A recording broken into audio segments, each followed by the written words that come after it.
मस्त मैत्रिणींनो, आज मी हे भरवा वरण फळ बनवले आहे. पण नेमकं याला भरवा फळ म्हणू किंवा कोणते फळ म्हणू, कुठल्या डाळ चकुल्या म्हणू, तर मला याचं नाव काहीच समजत नाही काय ठेवू. तर त्याच्यामुळं तुम्ही ह्या डिशला काय नाव ठेवणार तर मला कमेंटमध्ये सांगा, म्हणजे मला टायटलला मी नाव चेंज करेन नेमकं याचं काय नाव ठेवायचं म्हणून. ही चवीला खूपच छान भन्नाट आहे, दिसायला पण खूप छान आहे. पण नेमकं याला मी ह्या रेसिपीला काय नाव द्यायचं हे मला लक्षात येत नाही आहे. तर तुम्ही मला कमेंटमध्ये सांगा, कारण की मी नेहमी प्रत्येक वेळा मी माझ्या मनाने बनवते. पण नेमकं याला काय नाव द्यायचं हे मला अजूनही लक्षात आलेले नाही आहे. फक्त बनवून खायचं म्हणून खायचं. तर ह्या रेसिपीला मी ह्या डिशला काय नाव द्यायचं मला सांगा, मी टायटलला ते नाव देणार.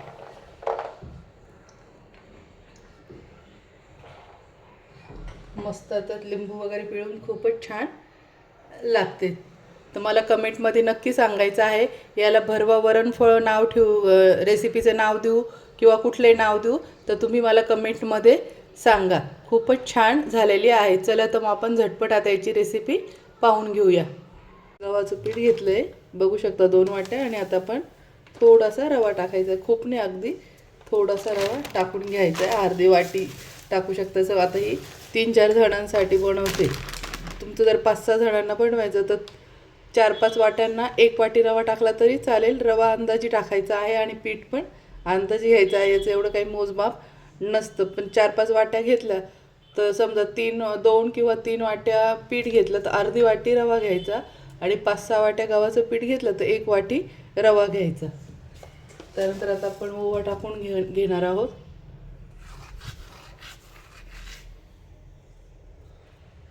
तीळ टाकून घ्यायचे आहे. त्यानंतर बडीशोप टाकून घेते. इथे बडीशोप पण टाकून घेतलेली आहे. चवीनुसार आता मीठ टाकून घ्यायचं आहे. आता हे पाणी टाकून भिजून घेऊ.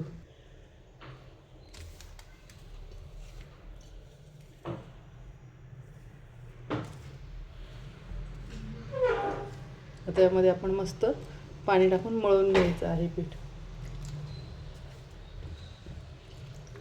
छान घट्ट गोळा मळायचा आहे, जसं आपण पुरीला भिजवतो तसं, पोळ्यांना भिजवतो चपात्यांना तसा नको, थोडा घट्ट गोळा भिजवायचा आहे. पाणी लागत लागत टाकून आणि घट्ट गोळा भिजवायचा. अशा पद्धतीने गोळा भिजवून घ्यायचा. आता थोडंसं तेल टाकून आपण पीठ छान चिकणं करून घेऊया.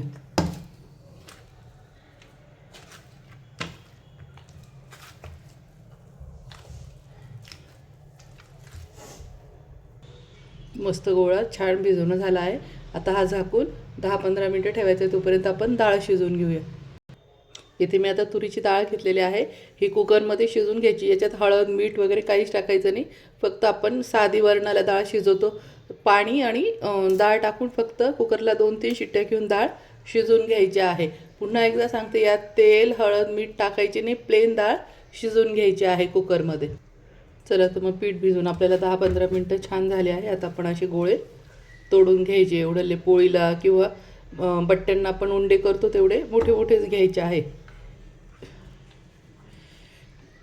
ह्या पद्धतीने एवढे घेऊन घ्यायचे आहे.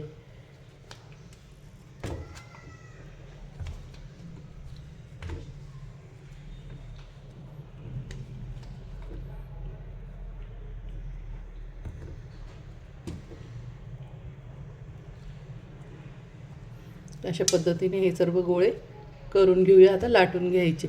तर त्यासाठी लागणारा मसाला पण तुम्हाला लगेच दाखवून देते. हे मी सांबर प्रीमिक्स करून ठेवलेली आहे. याची मी लिंक तुम्हाला डिस्क्रिप्शन बॉक्समध्ये देते, तर तिथे जाऊन तुम्ही चेक करायचे आहे. हा इतका सुंदर मी प्रीमिक्स बनवून ठेवलेला आहे सांबरचं. याच्यापासून तुम्ही सांबार बनवू शकता. ते इडली वगैरे बनवलं आपण पुडिंग चटणी टाकतो तशी त्या पद्धतीने त्याच्यावरही टाकू शकता ते. आणि आता आपण जे याला वापरणार आहे तर कशालाही आपण हे वापरू शकतो. तर याची लिंक पण मी तुम्हाला देते. अशा पद्धतीने आता आपण लाटून घ्यायचं आहे.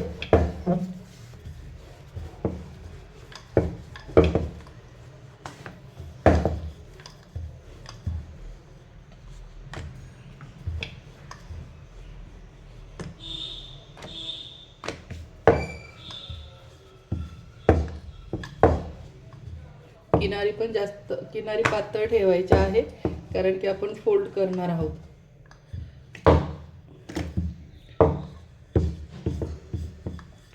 अशा पद्धतीने सर्व मोठी चपाती लाटून घ्यायची.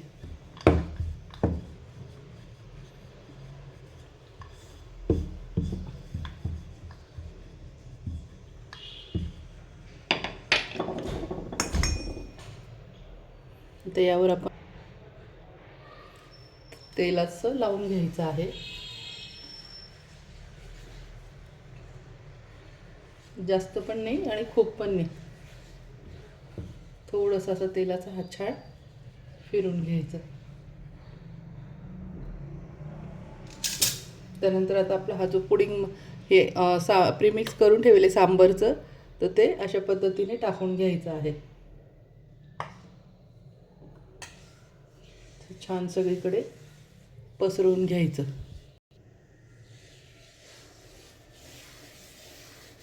खूप छान टेस्टी मसाला येतो. तुम्ही नक्की त्याची पण मी लिंक पाठवते, पहा. सांबार वगैरे पण खूप छान बनतं सांबार मसाल्याने. अशा पद्धतीने सर्व केल्यावर आपण आता याची पुंगळी वळवून घ्यायची आहे. टाईट पुंगळी वळवून घ्यायची आहे.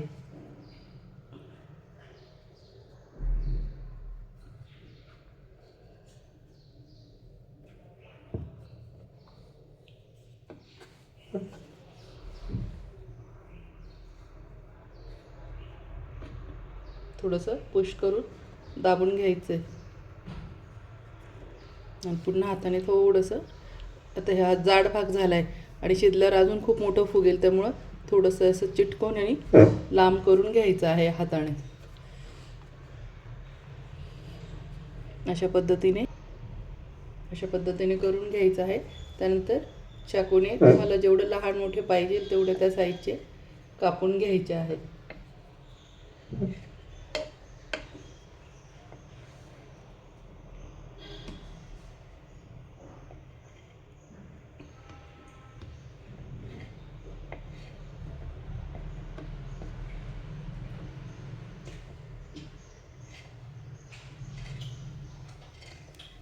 अशा पद्धतीने सर्व आपण तुकडे याचे करून घ्यायचे आहे आणि चाळणीमध्ये ठेवून घ्यायचे आहे असे.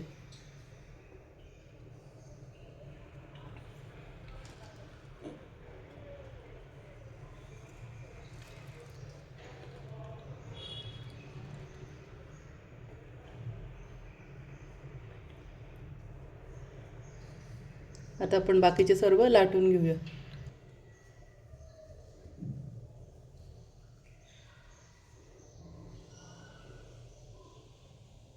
अशा पद्धतीने एकदम बारीक बारीक पुंगळ्या करून घ्यायच्या आहेत. दाबत दाबत दाबत, म्हणजे ते उघडणार नाही.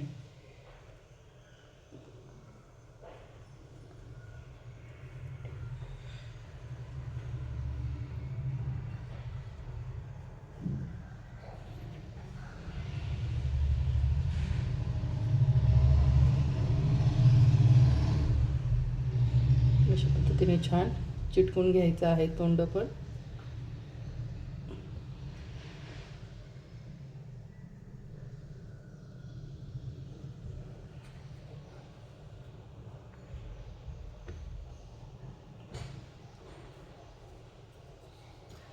आपण ही पण सेम तशीच कापून घ्यायची आहे.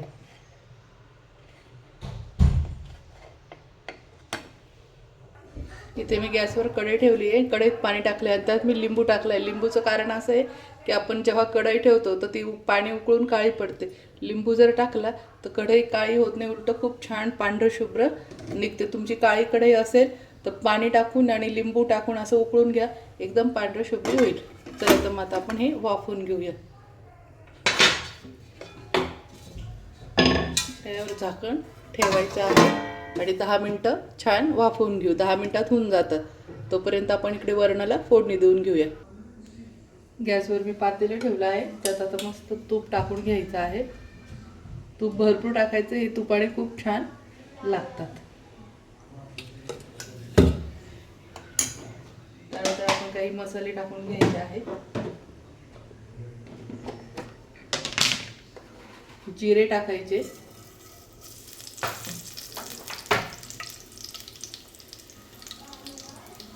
लसूण टाकून घेऊया. लसूण छान थोडा ब्राऊन कलरचा होऊ द्यायचा आहे. आता इथे मी बघू शकता शेंगदाणे, ग्रीन पीस घेतले आहे आणि खोबरं हे मी आपलं ते फलके लाटोस तर मी भिजत घातलेले होते, म्हणजे खोबरं छान असं सॉफ्ट भिजतं. ओलं खोबरं शक्यतो नाही टाकायचं. आपली वल्ली वाटी कोरडी वाटी असते ती पाण्यात भिजून टाकायची आहे, याची चव थोडी वेगळी येते. ओलं नारळ नाही टाकायचं. आपलं सुकी खोबऱ्याची वाटी पाण्यात भिजून असे तुकडे करून भिजवायची आहे. आणि इथे मी शेंगदाणे आणि वाटाणे पण भिजत घातलेले होते. भिजेल शेंगदाणे खूप छान याच्यात चव लागते. आता आपण हे पण टाकून घ्यायचे आहे.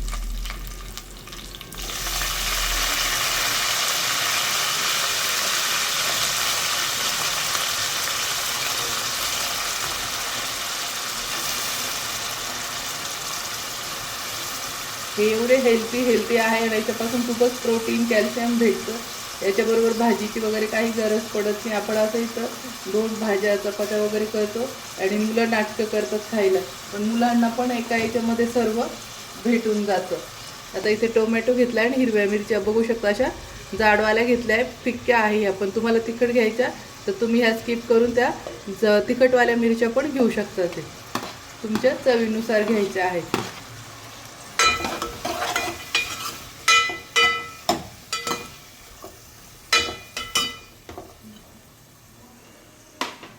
आता हे छान 5 मिनिटं आपण तेलात परतून घेऊ. आता हळद टाकून घ्यायची आहे. इथे 1 चमचे मी लाल तिखट टाकून घेत आहे. तुम्हाला इच्छा असेल तर टाका, स्किप केलं तरी चालेल. तुमच्या मिरच्या जर तिखट असेल तर लाल तिखट नाही पण टाकलं तरी चालेल. आता हे छान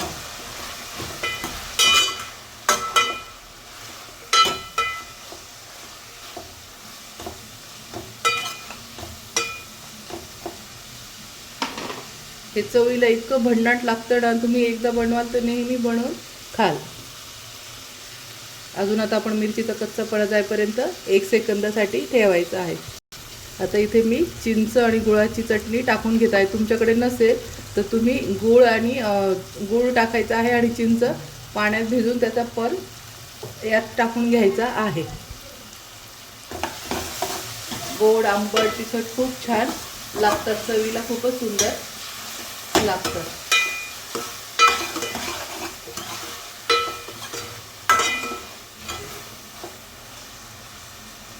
बघू शकता आता किती छान चमचमीत दिसायला वाटू राहिलं. आता आपण जी कुकरमध्ये डाळ शिजवली आहे ती टाकून घ्यायची.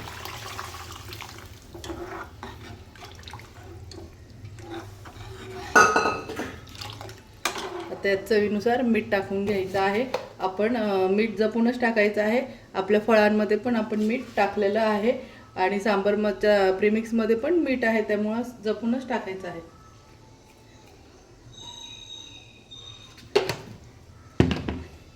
किंवा तुम्ही टेस्ट करून पण मिठाचा अंदाज घेऊ शकता. ते आता याला छान उकळी येऊ दे.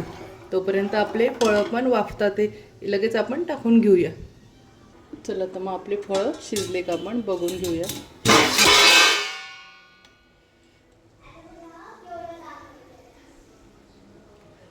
मस्त बघू शकता, चाकूला काहीच लागलेलं नाहीये. आपले वरणफळं शिजले आहे. आता आपण हे उतरून घेऊया.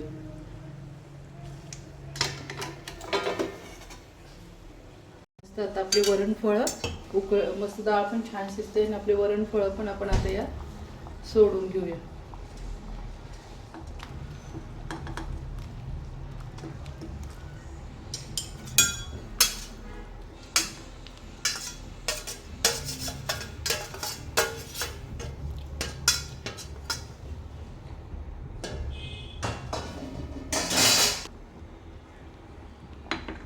मस्त 5 मिनिटं आपण यात शिजून घ्यायचे आहे. बघा किती छान दिसायला वाटतं ते.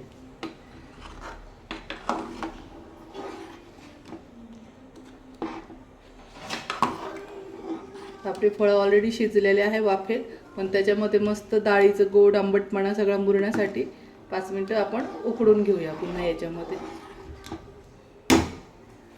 मस्त छान अशी कोथिंबीर टाकून घेऊया.